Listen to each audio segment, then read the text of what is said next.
into the medical establishment. The medical establishment has traditionally viewed patients from a position of illness, and it's the body's innate desire to be in health. So the question then becomes, what is it that we are creating in this reality or experience that we call life that is preventing our body from knowing itself as infinite health? As my friend Ivan Rados says, he talks about infinite health through sacred geometry. So, yeah. No, that's a huge point.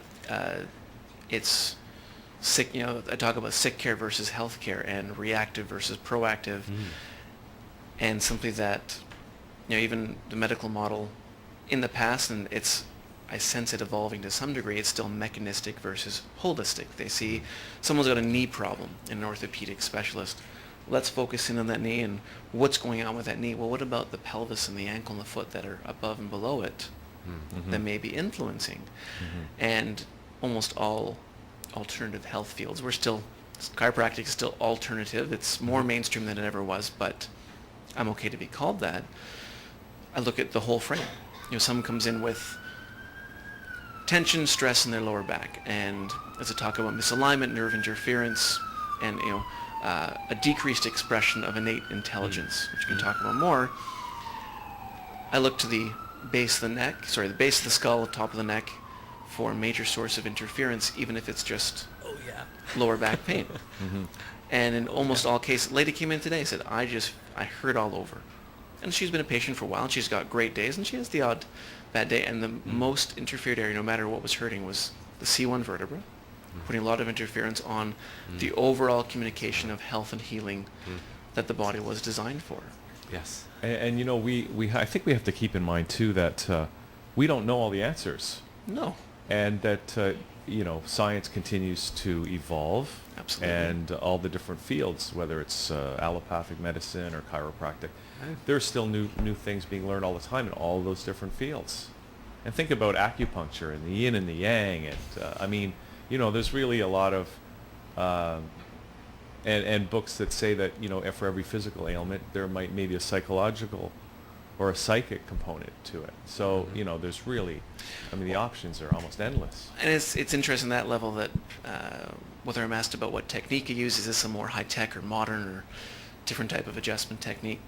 Talking about acupuncture and traditional Chinese medicine, the human body, the human body's function hasn't changed in eons.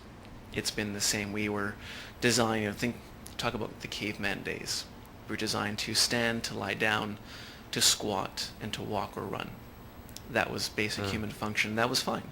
And now we drive cars, and I was standing in line at the store a minute ago, and the guy's playing poker on his BlackBerry, and just standing like this in, a bad posture. And we are all moving forward because of the updated technology. And there's definitely new technology and new discoveries in how to assess the body. But part of me still holds true that I say I'm a traditional chiropractor. The body hasn't changed. The way it manifests and expresses stress or the different symptomatology could be different. But I'll approach everyone the same way, is to take interference off of that body, interference away from the nervous system, so that the innate intelligence, the body's Bible,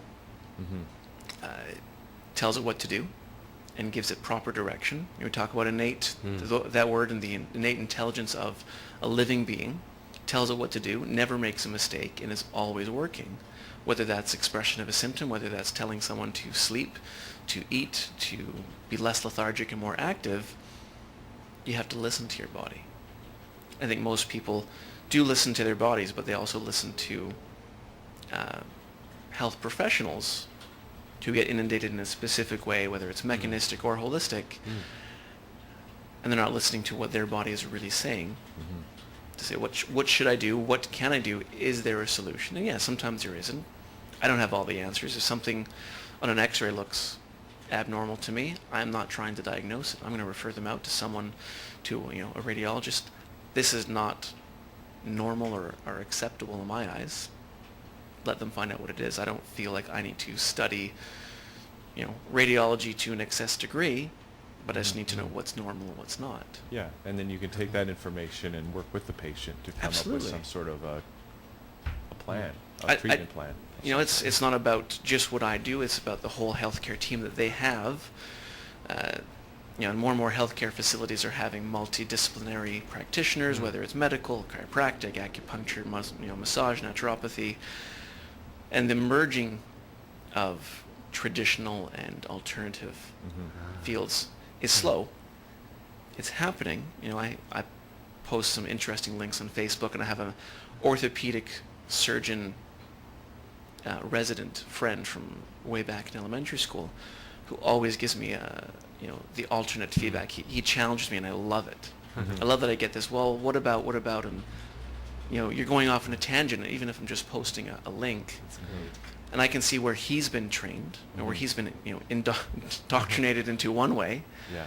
and I've been taught in a different way, and trying to see how can we get these two fields to understand the same thing. Just have some common ground about it. Common ground, It's interesting absolutely. to have that when you have those two ideas, say, butting up against one another, to see which one, will really stand the scrutiny, and to see what kind of truth can come out of that a patient, for example, can take away and do something about their health.